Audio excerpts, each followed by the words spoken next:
18 سال کی عمر اتنی بھی کم نہیں ہوتی جتنا لوگ سمجھتے ہیں. کم سے کم میرے لیے تو یہ عمر بہت ہی زیادہ تھی، کیونکہ میں نے 18 سالوں میں 36 سالوں جتنا سفر طے کر لیا تھا. میری ماں اور میرا باپ جب میں ان دونوں کو رات کے کسی پہر دیکھتی تو اپنے آپ پر قابو رکھنا میرے لیے مشکل ہو جاتا. میرا سارا وجود پسینے میں شرابور ہو جاتا، میرے اندر ایک آگ سی جل اٹھتی، اور پھر باقی کی رات گزارنا میرے لیے ایک امتحان جیسا ہوتا. شاید یہی وجہ تھی کہ 18 سال کی عمر میں میرا ذہن پوری طرح برباد ہو چکا تھا. مجھے ہر وہ خیال آتا جو مجھ جیسی جوان لڑکی کو نہیں آنا چاہیے. ہمارا ایک کمرے کا گھر تھا جس میں میرے ماں باپ اور میری چھوٹی بہن ہم سب رہتے تھے. ماں باپ کی ایک چارپائی تھی اور میری چھوٹی بہن کی ایک. چھوٹی بہن تقریباً مجھ سے 7-8 سال چھوٹی تھی، اسی لیے اسے ان باتوں کی سمجھ نہیں تھی جن باتوں کی مجھے سمجھ آ گئی تھی. میں آدھی رات کو جب اپنے ماں باپ کی باتیں سنتی تو میرے کان کی لوئیں سرخ ہونے لگتی اور شرم سے میں کانپ اٹھتی. میرا باپ بہت کھلی باتیں کیا کرتا تھا، اس کے لفظوں میں بڑی بے حیائی ہوتی. میرا بس نہیں چلتا کہ میں اٹھ کر بیٹھ جاؤں اور اپنے باپ کو بتاؤں کہ میں ابھی جاگ رہی ہوں، میرے سامنے تو یہ سب نہ کریں. لیکن مجھ میں اتنی ہمت نہیں تھی کہ میں اپنے باپ کے سامنے اس طرح کی بے باک باتیں کرتی. پھر میں اپنی آنکھیں کس کے بند کر لیتی تو کبھی جھروکوں سے دیکھتی، کبھی تو میرے جذبات مجھ پر اتنے غالب آتے کہ میرا دل چاہتا کہ میں بس اٹھوں اور اپنے باپ کو ہی پکڑ لوں اور کہوں کہ اب بس کر دیں، میرا صبر ختم ہو گیا، میں مزید یہ سب نہیں دیکھ پاؤں گی. لیکن میں بس سوچ کر ہی رہ جاتی. گھر کے حالات اچھے نہیں تھے، ہم کافی غریب تھے، اور پھر اس پر ہر رات اس اذیت کو برداشت کرنا، اپنی آنکھوں سے اپنے ماں باپ کو اس طرح دیکھنا. میں اپنے اندر ہی اندر ایک اندیکھی آگ میں جلنے لگی. میرا دل چاہتا کہ کوئی مجھے ملے جس کا ہاتھ پکڑوں اور اس کو گھر سے کہیں دور لے چلوں اور اپنی ہر خواہش کی تکمیل کر لوں. لیکن یہ بھی ممکن نہیں تھا کیونکہ میری زندگی میں ایسا کوئی شخص نہیں تھا. پھر ایک دن میں نے فیصلہ کیا کہ میں گھر سے باہر نکلوں اور اپنی قسمت کو بدلوں گی، کسی ہم سفر کو تلاش کروں گی اور اسے ایک کمرے سے اپنی جان چھڑا لوں گی. میں مزید اسی طرح تڑپ کر زندگی نہیں گزار سکتی تھی. جب یہی بات میں نے اپنے ابا کو بتائی کہ میں نوکری کرنا چاہتی ہوں تو میرا ابا بہت زور سے ہنسا اور کہنے لگا، تعلیم کے نام پر تیرے پلے کچھ بھی نہیں ہے اور تو نوکری کرے گی؟ یہاں اچھا والا انسان جوتے چٹاختا پھرتا ہے. ابا کی یہ بات میری انا پر لگی. میں نے غصے میں ابا سے کہا کہ دیکھیے گا، 4 دن میں ہی نوکری تلاش کر لوں گی اور پھر یہ گھر چھوڑ کر چلی جاؤں گی. میری بات سن کر ابا نے ایک تیز نظر مجھ پر ڈالی اور کہنے لگا، ٹھیک ہے، جاؤ اپنا شوق پورا کر لو، لیکن اگر 4 دن میں نوکری نہ ملی تو دوبارہ اس گھر کی دہلیز پار کرنے کے بارے میں سوچنا بھی مت. ابا کی بات سن کر میرا دل کانپا تھا، لیکن پھر اگلے دن میں بند سنور کے نوکری کے لیے نکل پڑی. اماں تو کسی کھاتے میں ہی نہیں آتی تھی. وہ رات بھر ابا کو برداشت کرنے کے بعد صبح دیر تک سوئی رہتی اور پھر جب اٹھتی تو اپنا تھکا ہارا وجود لیے گھر کے کاموں میں لگی رہتی. اس کے پاس تو جیسے کرنے کو کوئی بات ہی نہیں تھی. ہر رات ابا کو برداشت کرنا اپنے آپ میں ہی مشکل کام تھا. اکثر تو ابا نشے میں لوٹتا اور پھر اس کے بعد وہ جس طرح کی حرکتیں کرتا، اگلے دن اماں شرم کے مارے آدھا دن ہم سے اپنا منہ چھپائے پھرتی. اماں کو اندازہ تھا کہ میں اب جوان ہو گئی ہوں اور مجھے یہ ساری باتیں سمجھ میں آتی ہیں، اسی لیے اماں اکثر ہی اپنے منہ پر پلو ڈال لیتی یا پھر مجھ سے نظر ہی نہ ملاتی. انہی سب چیزوں سے تنگ آ کر تو میں نے نوکری کا فیصلہ کیا تھا، لیکن مجھے یہ بھی تو معلوم نہیں تھا کہ کس دفتر جانا ہے، کیا بات کرنی ہے. بس میں ایسے گھر سے نکلی اور رکشے والے سے کہا کہ مجھے ایسی جگہ لے چلو جہاں بہت ساری فیکٹریاں ہوں اور مجھے کوئی نوکری مل جائے. جو جمع پونجی میرے پاس تھی وہی میں نے اس کے ہاتھ میں رکھ دی تھی اور پھر وہ مجھے ایک فیکٹری کے آگے لے گیا. کہنے لگا، یہاں روز نئی لڑکیوں کی بھرتی ہوتی ہے، تم بھی قسمت آزما کر دیکھ لو. میں نے اس کا شکریہ ادا کیا اور فیکٹری کے اندر گئی تو پتا چلا کہ یہاں تھوڑی بہت پڑھی لکھی لڑکیوں کو رکھا جاتا ہے. مجھے سمجھ نہیں آ رہا تھا کہ کیا کروں. ابا کے سامنے تو بڑی باتیں کر کے آ گئی تھی، لیکن دنیا کی الف بھی پتہ نہیں تھی. میں نے ریسیپشنسٹ سے کہا کہ میرے مالک سے بات کروا دو، میں خود اس سے اپنا مسئلہ بیان کروں گی. میری بات سن کر اس لڑکی نے مجھے غور سے دیکھا اور پھر کہنے لگی کہ مالک ہر کسی سے نہیں ملتا. میری آنکھوں میں آنسو آ گئے، لیکن اسے مجھ پر کوئی ترس نہ آیا. میں باہر واپسی کے لیے نکلنے لگی تو تبھی میری نظر ایک بڑی سی گاڑی پر پڑی جس میں سے ایک پینٹ کوٹ پہنا لمبا چوڑا آدمی اترا تھا. مجھے یقین تھا کہ یہی کمپنی کا مالک ہوگا. وہ 55 سال کے قریب تھا، میرے ابا سے بھی عمر میں تھوڑا بڑا. بے اختیار مجھے ابا یاد آیا اور ابا کی وہ باتیں بھی جو ابا اماں سے کیا کرتا تھا. مجھے یقین تھا کہ اس عمر میں اکثر آدمی جذبات میں پاگل ہوتے ہیں، اسی لیے میں نے کسی خیال کے تحت اپنا دوپٹہ سامنے سے ہٹا دیا، تھوڑا گلا نیچے کو سرکایا، اپنے بال کھولے اور اس کے پاس پہنچ گئی. مجھے کسی بھی صورت یہ نوکری چاہیے تھی اور ساتھ ہی ساتھ کسی کا ساتھ بھی چاہیے تھا. میں نے دھیرے سے اسے مخاطب کر کے کہا، سر میری بات سن لیجئے. اس آدمی نے ایک گہری نظر مجھ پر ڈالی اور پھر میرے قریب آیا اور پھر اپنے گارڈ کی طرف دیکھا. گارڈ نے بتا دیا کہ میں بھرتی کے لیے آئی ہوں. وہ آدمی میری خوبصورتی کو نظر انداز نہ کر سکا. اس نے سر سے پاؤں تک ایک آر پار ہوتی نگاہ مجھ پر ڈالی اور مجھے اپنے پیچھے آنے کا اشارہ کر کے چل پڑا. میں بھی بڑی شان سے اس کے پیچھے اندر داخل ہوئی. ٹھیک ہے تو میں تمہیں ایک نوکری دینے کو تیار ہوں، لیکن تمہیں بہت دل لگا کر محنت سے کام کرنا ہوگا. میں حیرت سے مالک کو دیکھنے لگی کہ پتہ نہیں مجھے کون سی نوکری آفر کرنے والا ہے۔ اتنا تو مجھے اندازہ تھا کہ مجھے اتنی آسانی سے کوئی نوکری نہیں ملنے والی تھی، اور گھر سے باہر نکل کر تو اس بات کا مزید یقین ہو گیا تھا۔ اسی لیے میں نے مالک سے پوچھا کہ آپ مجھے کیا نوکری دینا چاہتے ہیں۔ مالک نے دھیرے سے میرے بالوں کو میرے کاندھے سے پیچھے کیا اور پھر اپنی انگلی میری گردن پر پھیرتے ہوئے کہنے لگے، اگر تم چاہو تو میں تمہیں اپنی سیکرٹری رکھ سکتا ہوں، ہر وقت میرے ساتھ ساتھ رہنا، جہاں میں جاؤں گا تمہیں بھی چلنا ہوگا۔ مالک کا انداز ایسا تھا کہ ایک دم ہی میرے وجود میں کرنٹ دوڑ گیا تھا۔ پہلی بار کوئی غیر مرد میرے اتنے قریب آیا تھا۔ میرے جذبات سلگنے لگے تھے۔ رات والی ابا کی باتیں میرے کانوں میں گونج رہی تھیں اور میں شرم سے سر جھکا گئی تھی، لیکن میں نوکری کا یہ موقع گنوانا نہیں چاہتی تھی۔ اس لیے میں نے مالک سے کہا کہ ٹھیک ہے، مجھے منظور ہے۔ میری بات پر وہ مسکرایا اور کہنے لگا، آج سے ہی اپنی نوکری شروع کر دو، تمہیں اس کمرے میں میرے ساتھ ہی رہنا ہوگا۔ میں نے کچھ گھبرا کر پوچھا کہ میرا کام کیا ہوگا، تو مالک اٹھ کر سیدھا کھڑا ہو گیا اور کہنے لگا، میرے کوٹ کے بٹن کھولو۔ میں ایک دم ہی حیرت سے اسے دیکھنے لگی تو اس نے غور سے مجھے دیکھا اور کہنے لگا، تمہاری نوکری شروع ہو چکی ہے۔ میں نے جلدی سے اس کے کوٹ کے بٹن کھولے تو کہنے لگا، اب یہ کوٹ اتار کر سائیڈ ہینگر پر لگا دو اور ساتھ ہی اپنا دوپٹہ بھی وہیں ہینگ کر دو۔ میری سیکرٹری ہو، تمہیں فیشنیبل بھی بننا پڑے گا۔ میں نے اس کا کوٹ اتار کر ہینگر پر لگایا اور ساتھ ہی کچھ جھجکتے ہوئے اپنا دوپٹہ اتار کر بھی وہیں لٹکا دیا۔ وہ مسکرا کر کہنے لگا، بس تمہیں میرے ایسے ہی کام کرنے ہیں۔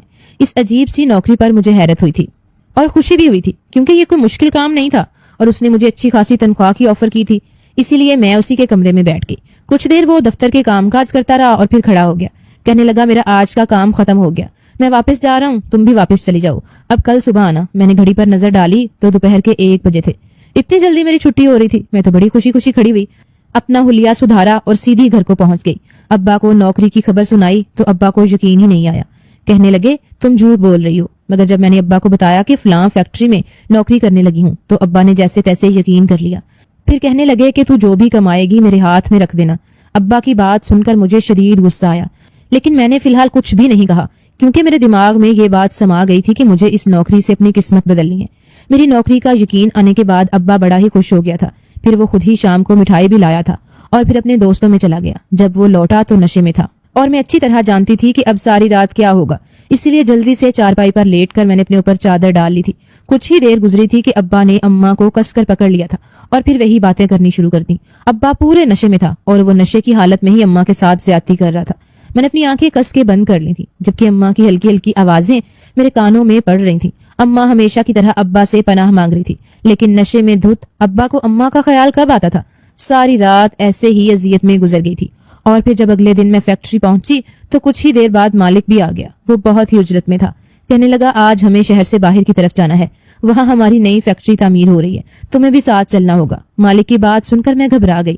میں تو کبھی شہر سے باہر نہیں گئی تھی، لیکن خیر یہ میری نوکری تھی، اسی لیے میں کھڑی ہو گئی۔ میں نے اپنا دوپٹہ پہلے ہی ہینگر پر لگا دیا تھا اور اپنے حلیے کو اچھا کر لیا۔ مجھے کیا اعتراض ہو سکتا تھا؟ مالک کے ساتھ میں ان کے فارم ہاؤس پہنچ گئی۔ مالک مجھے اپنے ساتھ بیڈ روم میں لے گئے، کمرے کا AC چلایا اور مجھے اپنے ساتھ بستر پر ہی بیٹھنے کا اشارہ کیا۔ میں کچھ فاصلہ رکھ کر بیٹھ گئی تو مالک نے میرا ہاتھ پکڑ کر مجھے اپنے قریب کیا اور کہنے لگے، بینا تم بہت ہی خوبصورت ہو، اسی لیے میں نے تمہیں نوکری پر رکھا ہے۔ مالک کے اتنے قریب ہو کر میرے پسینے چھوٹنے لگے تھے۔ میں نے دھیرے سے نظریں جھکائیں تو مالک نے ایسی بات کہی کہ میں ہکا بکا رہ گئی۔ مجھے مالک سے اس بات کی توقع ہرگز بھی نہیں تھی۔ نوکری کے دوسرے دن ہی مالک نے کھل کر مجھ سے اپنے جذبات کا اظہار کر دیا تھا۔ وہ کہنے لگے، تم بہت خوبصورت ہو اور میں تم سے شادی کرنا چاہتا ہوں، لیکن میری ایک شرط ہے کہ اس شادی کے بارے میں کسی کو کچھ نہ بتانا۔ تمہاری اور میری عمر میں بہت فرق ہے، اسی لیے لوگ باتیں بنائیں گے، لیکن مجھے سچ میں تم سے محبت ہو گئی ہے۔ مالک کی بات سن کر میں خوشی سے کھل اٹھی تھی، کیونکہ میں بھی تو جذبات کی آگ میں سلگ رہی تھی۔ مجھے بھی اپنے گھر سے فرار چاہیے تھا۔ مالک مجھے ایک الگ گھر دینے کو بھی تیار تھے۔ میں نے بنا سوچے سمجھے حامی بھر لی۔ مالک نے مجھے اپنے سینے سے لگا لیا۔ کہنے لگے، آج ہی ہم نکاح کریں گے۔ کچھ ہی دیر بعد انہوں نے وہیں قاضی اور گواہوں کا انتظام کر لیا اور پھر مجھ سے نکاح کر لیا۔ میں نے نہ اپنی ماں کے بارے میں سوچا نہ باپ کے بارے میں، اگر کچھ سوچا تو صرف اور صرف اپنے مستقبل کا۔ نکاح کے بعد سب لوگ واپس لوٹ گئے تو مالک نے کمرے کا دروازہ بند کر لیا اور پھر میرے ساتھ وقت گزارنا شروع کیا۔ کہنے کو وہ 55 سال کے تھے، لیکن ان میں بڑی ہی طاقت تھی۔ کچھ ہی دیر بعد مالک کے آگے میں ڈھیر ہو گئی اور پھر یہ سلسلہ چل پڑا۔ روزانہ میں دفتر آتی تو مالک کسی نہ کسی بہانے مجھے باہر لے جاتے اور پھر وہاں میرے ساتھ اپنی خواہشات پوری کرتے۔ مجھے بھی یہ سب برا نہ لگتا، کیونکہ میں مالک کی بیوی تھی اور ہم دونوں کے درمیان ایک جائز رشتہ تھا۔ لیکن 1 مہینہ بھی نہیں گزرا تھا مجھے پتا چلا کہ میں امید سے ہو گئی ہوں۔ میرے ماں باپ کو تو میری شادی کی خبر ہی نہیں تھی، اس لیے میں نے سب سے پہلے مالک کو یہ خبر سنائی کہ میں ان کے بچے کی ماں بننے والی ہوں۔ یہ سنتے ہی مالک کا چہرہ خوشی سے کھل اٹھا اور پھر مالک کہنے لگے کہ چلو میں خود ہی تمہیں ڈاکٹر کے پاس لے کر چلتا ہوں۔ وہ مجھے اپنے ساتھ لے کر نکلے اور پھر کئی گھنٹوں تک گاڑی چلتی رہی۔ میں پریشان ہو گئی۔ میں نے پوچھا کہ ہم کہاں جا رہے ہیں، لیکن مالک نے میری بات کا کوئی جواب نہ دیا، اور پھر جب گاڑی رکی تو میری جان نکل گئی۔ ہم ایک گاؤں میں تھے اور گاؤں کی ایک حویلی میں گاڑی رکی تھی۔ میں نے حیرت سے مالک کو دیکھا تو کہنے لگے تم میرے بچے کی ماں بننے والی ہو، اسی لیے میں تمہیں اپنے گھر لایا ہوں۔ یہ میرا گاؤں ہے، میں یہاں کا وڈیرا ہوں اور شہر میں میری کئی فیکٹریاں ہیں۔ اب تم میرا وارث پیدا کرنے والی ہو، اسی لیے تمہیں یہیں اس حویلی میں رہنا ہوگا۔ مالک کی بات سن کر میں گھبرا گئی۔ میں نے اپنے ماں باپ کو کچھ نہیں بتایا تھا اور مالک اچانک مجھے یہاں لے آئے تھے۔ پھر جیسے ہی ہم حویلی کے اندر داخل ہوئے تو 3 بڑی عمر کی عورتیں مالک کو دیکھتے ہی فوراً ہاتھ باندھ کر قریب آ گئیں اور کہنے لگیں کہ آپ آنے والے تھے، ہمیں اطلاع کرتے، ہم آپ کے آنے کی تیاری کرتے۔ مالک نے ان تینوں کو دیکھا اور کہنے لگے اس سے ملو، یہ میری بیوی ہے بینا، یہ میرے بچے کی ماں بننے والی ہے، آج سے یہ اسی حویلی میں رہے گی۔ وہ تینوں حیرت سے مجھے دیکھنے لگیں اور پھر جب مالک نے ان کا تعارف مجھ سے کروایا تو مجھے لگا میرے سر پر آسمان گر پڑا ہو۔ مالک کہنے لگے یہ تینوں میری بیویاں ہیں اور تینوں ہی مجھے بچہ نہیں دے سکیں، اس لیے میں نے تم سے شادی کی ہے، اب تم میرا وارث پیدا کرو گی۔ مالک نے مجھے یہی بتایا تھا کہ میں شادی شدہ نہیں ہوں، اسی لیے میں نے ان سے شادی کر لی تھی۔ ان کی 3 بیویاں دیکھ کر تو میری جان نکل گئی تھی۔ ماں باپ سے اتنی بڑی بات چھپائی تھی، شاید اسی کی سزا مجھے ملی تھی۔ میں زندگی میں تیزی سے آگے بڑھنا چاہتی تھی اور منہ کے بل زمین پر گر پڑی تھی۔ کاش کہ میں یہ قدم ہی نہ اٹھاتی تو آج یہاں نہ ہوتی۔ یہ سوچ کر میری جان نکل رہی تھی کہ جب میرا بچہ پیدا ہوگا تو اسے مجھ سے چھین لیا جائے گا اور مجھے کچرے کی طرح پھینک دیا جائے گا۔ میں اپنا بچہ کیسے ان 3 عورتوں کے حوالے کر سکتی تھی؟ میرا دل چاہ رہا تھا کہ میں اپنی جان لے لوں، لیکن مجھ میں تو اتنی ہمت بھی نہیں تھی۔ ساری زندگی میں نے اپنے باپ کو اپنی ماں کے ساتھ ظلم کرتے دیکھا تھا۔ میرا باپ ہر رات میری ماں کے سامنے اپنی عاشقی معشوقی کے قصے سناتا تھا۔ اس کے نہ جانے کتنی عورتوں کے ساتھ تعلقات تھے، وہ جو بھی کماتا انہی عورتوں پر لٹاتا تھا، اور اسی بات پر اماں اور ابا کے درمیان ہر رات بحث ہوتی تھی۔ اماں جب بھی ابا سے کہتی کہ بیٹیاں جوان ہو رہی ہیں، یہ حرکتیں نہ کرو، تو ابا کہتے تھے جوان نہیں رہی تو کیا کروں، اپنے آپ کو دیکھ کتنی بڈھی لگ رہی ہے، تجھ سے کون سی خوشی حاصل کر سکتا ہے، باہر کی عورتیں ہی مجھے خوش کرتی ہیں۔ یہ باتیں سن کر میں بہت زیادہ پریشان ہو جاتی تھی اور شرم سے زمین میں گھڑ جایا کرتی تھی۔ جب کبھی ابا بہت زیادہ نشے میں ہوتے تو اماں کو زبردستی استعمال کرنے کی کوشش کرتے۔ اماں ابا کے درمیان روز ہونے والی ان باتوں نے مجھے بہت باغی کر دیا تھا۔ مجھے اپنے گھر سے ہی نفرت ہونے لگی تھی۔ میرا باپ جوان بیٹی کے ہوتے ہوئے غیر عورتوں میں دلچسپی رکھتا تھا۔ کبھی کبھی تو میرا دل چاہتا کہ ابا کا گریبان پکڑوں اور کہوں کہ ابا میرے سامنے ایسی باتیں نہ کر۔ جب وہ غیر عورتوں کے جسم کی خوبیاں بیان کرتے تو میں شرم سے لال پڑ جاتی۔ اماں کا بھی حال کچھ ایسا ہی ہوتا تھا۔ اماں کو اندازہ تھا کہ میں ہر رات جاگتی ہوں، اسی لیے اگلے دن اماں مجھ سے نظر تک نہ ملاتی تھی۔ اس سب سے تنگ آ کر ہی تو میں گھر سے نکلی تھی اور چاہتی تھی کہ مجھے سکون کی زندگی مل جائے، پیسہ اور ایک ایسا مرد جو میرا خیال رکھ سکے۔ بڑی عمر کے آدمی سے بھی میں نے یہی سوچ کر شادی کی تھی کہ وہ مجھ جیسی جوان بیوی کو حاصل کرے گا تو کبھی ابا جیسے شکوے شکایتیں نہیں کرے گا، لیکن مجھے اندازہ ہی نہیں تھا کہ میں نے اپنے ہاتھوں اپنی قبر کھو دی تھی۔ مجھے اس حویلی میں بند رہتے رہتے کئی مہینے گزر گئے تھے۔ میری حالت ہر گزرتے دن کے ساتھ ساتھ خراب ہوتی چلی جا رہی تھی۔ میں نے کھانا پینا چھوڑ دیا تھا۔ میری 3 سوتنے میرے پاس آتی تو مجھ سے بہت برا رویہ رکھتی، مجھے برا بھلا کہتی اور صاف لفظوں میں جتاتی کہ بچہ پیدا ہوتے ہی مجھے واپس شہر میں پھینک دیا جائے گا۔ لیکن خدا کا کرنا ایسا ہوا کہ جب بچے کی پیدائش ہوئی تو میری ذہنی اذیتوں کی وجہ سے مردہ بچہ پیدا ہوا اور ڈاکٹر نے بتایا کہ اب میں شاید کبھی ماں نہ بن سکوں کیونکہ کافی پیچیدگیاں ہو چکی تھیں۔ مردہ بچے کو دیکھ کر میرا مالک چیخ کر رونے لگا تھا۔ وہ کئی سالوں سے بچے کے لیے ترس رہا تھا اور بچے کی خاطر ہی اس نے یہ غلط طریقہ اپنایا تھا۔ شاید اسی لیے قدرت نے ایک دفعہ پھر اسے خالی گود چھوڑ دیا تھا۔ جب اسے پتا چلا کہ اب میں ماں نہیں بن سکوں گی تو اس نے مجھے واپس میرے گھر چھوڑ دیا اور ساتھ ہی مجھے طلاق بھی دے دی۔ میں برباد ہو کر واپس لوٹی تھی، لیکن ہاتھ تو میرے مالک کے کچھ بھی نہیں آیا تھا۔ مجھے دیکھتے ہی میری ماں میرے گلے لگ گئی تھی، رو رو کر پوچھ رہی تھی کہ میں اتنے عرصے سے کہاں تھی۔ میں نے شروع سے آخر تک اماں کو سب کچھ سچ بتا دیا۔ اماں نے شرمندگی سے سر جھکا لیا اور کہنے لگی یہ سب میری غلطی ہے۔ جب ایک عورت ایک غلط مرد کے ساتھ مجبوراً زندگی گزارتی ہے تو اس کے بچوں کی اسی طرح بربادی ہوتی ہے۔ اگر ایک عورت صحیح وقت پر اپنے حق میں آواز نہیں اٹھاتی اور اپنے شوہر سے علیحدہ نہیں ہوتی تو پھر اس کے بچے ساری زندگی ایسے ٹھوکریں کھاتے ہیں۔ کاش میں صحیح وقت پر تیرے باپ کی حرکتوں کو دیکھتے ہوئے اپنے راستے الگ کر لیتی تو ان غلط راستوں سے بہت دور رہتی۔ آج میں دوبارہ سے اسی کمرے میں بند ہوں۔ میری حالت دیکھ کر میرا ابا سدھر گیا ہے۔ اسے پتا چل گیا ہے کہ اس کے غلط کاموں کا کیا نتیجہ نکلا ہے۔ میں نے بھی اپنی غلطیوں کی بہت بڑی سزا بھگتی ہے، لیکن جس نے میرے ساتھ برا کیا خوشیاں